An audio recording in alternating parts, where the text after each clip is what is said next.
Take how many? Bro, too many takes. I'll just go straight into it because I'm getting bored now. God willing, you're okay, you're healthy, your family's healthy, and you're in pursuit of your goals and aspirations in this life, as well as being grounded with God. In the name of God, I hope that this is going to be beneficial for you. Everyone in your life and in yourself is okay. I'll just go straight into it. The one thing that I wanted to say in this video, and what I've been itching to say recently, even though that this initial video was supposed to be another and I started writing about something else. So I'm just going to go ahead with what I've wrote here. There is a lesson in everything that we do. And you might be going, no, of course. But really take some time to think about it. Okay? I'll give you a really poor example or an example. Losing your keys just before you have to head somewhere, have to go somewhere, like work. All of a sudden, while you're scouring for your keys and recollecting where these last keys were placed in your head, you're thinking, gosh, if I just woke up a little bit earlier. Oh gosh, if I just turn on that alarm. These are things and lessons that you have fragmented in that very situation. You learned lessons there. Another lessons that you could have potentially learned is maybe I should put my keys in the exact same spot. That would be a lot more convenient. So therefore, I don't have to think about where I put these keys. Just know to put them there when I head home. Lesson. What I'm trying to say is that these small fragments in lessons, we learn something. And we could take this principle everywhere and to everything. A lesson can be learned, but sometimes we forget to look at it this way. And sometimes we think that we are a victim or even a subject to a scenario that is happening to us. But most of the time, through the principle of compound effect, that was all led by us. There's no one writing our story, it's us.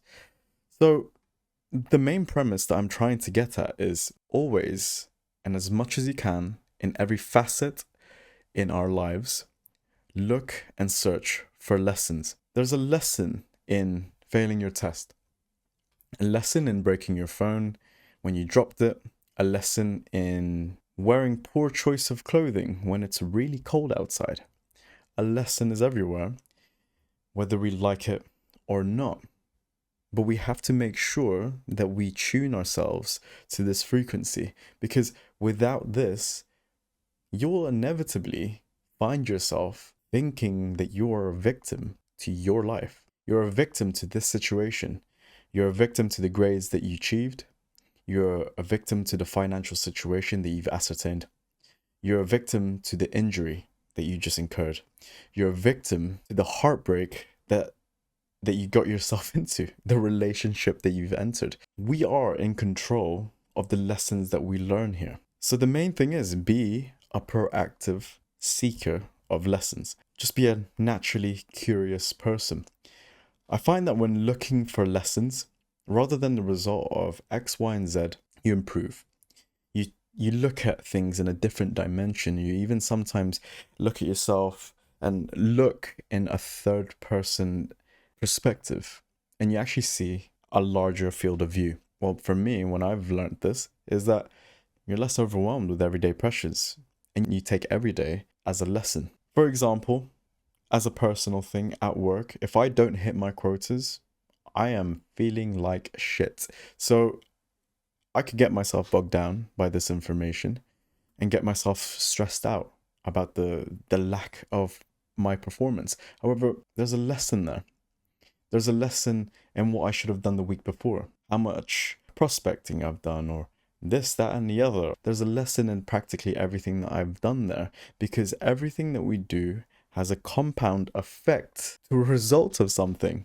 And I think that we all forget that the smallest things that we invest ourselves into, we're compounding to lead to a specific result. So once you start looking for lessons, you actually shortcut to acceptance, because acceptance is always the first step to becoming a learner. We need to accept our situations. You accept your fault and you accept the situation that you're in now. It will be a pre-sequel to a lesson that will improve you as an individual. Acceptance is always a way to live a more fulfilled life. Acceptance is acceptance of change. And change is the most permanent thing in life. Nothing is permanent except change. So look for lessons. Look to accept faults, accept humility, and accept knowledge. So remember, you are a student of life. And if you want to grow, you must be a proactive seeker of lessons. Nice one, nice one, nice one, nice